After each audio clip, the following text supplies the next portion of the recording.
In the town of Grey Hollow, there was an old story every child knew. Beneath the tallest hill, hidden behind thick bushes and fallen rocks, lay the Crystal Cave. Long ago, explorers tried to map it. None of them ever reached the end. Some said the cave changed its paths. Some said the crystals glowed and confused travelers. Others said the cave didn't want to be explored at all. So eventually people stopped trying. Everyone forgot about it. Everyone except Eli. Eli loved caves, maps, and mysteries. While other kids played games on their phones, he drew tunnels and studied old town records at the tiny library. One afternoon, he found something unusual. An old, dusty notebook labeled, "Crystal Cave Expedition, Final Notes." Inside were rough sketches of tunnels and a sentence written in shaky ink. "The cave is alive. It remembers every step." Eli's heart raced. Alive? That didn't make sense. But at the back of the notebook was a hand-drawn map with a red circle marked, "Unreached Chamber." No one had ever gotten there. "No one except me," Eli whispered. The next morning, with a flashlight, chalk, rope, and the old map, he biked toward the hill outside town. The cave entrance was smaller than he expected, hidden behind vines and stones. Cold air flowed out like the cave was breathing. Most people would turn back. Eli smiled instead. "This is it," he said. Then he stepped inside, and the darkness swallowed him whole. At first, the cave seemed normal. Wet stone walls, dripping water, echoing footsteps.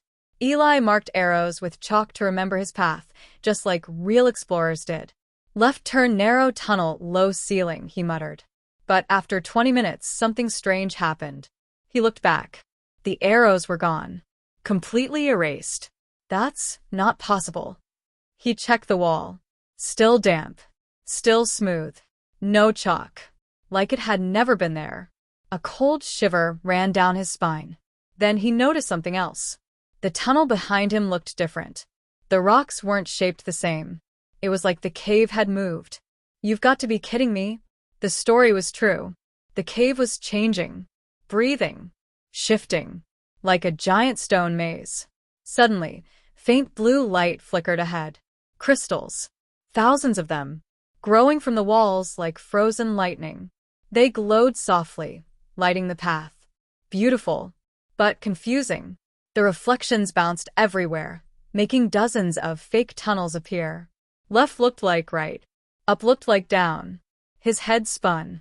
"This place is messing with me." He closed his eyes and listened instead. Drip, drip, wind. There. A soft breeze. Air means exit, or a bigger space, he remembered from his books. So he followed the breeze, ignoring the lights. Step by step. Trusting instinct instead of sight. The tunnel opened into a massive chamber. Bigger than a stadium. And at the center, something enormous shimmered. Waiting. The chamber sparkled like a frozen galaxy. Crystals covered every surface. Walls, floor, even the ceiling.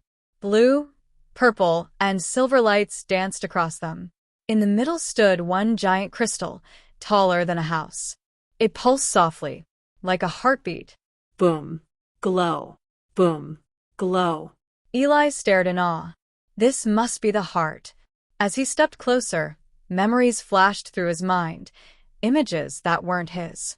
Old explorers walking, getting lost, panicking, the cave reacting, shifting to protect itself. "It's not trapping people," Eli whispered. "It's scared." The cave wasn't dangerous. It was defensive. Every time someone forced their way in, it tried to hide, like an animal protecting its home. Slowly, Eli placed his hand on the giant crystal. "I'm not here to take anything," he said softly. "I just wanted to understand." The crystal's glow softened. The shaking stopped.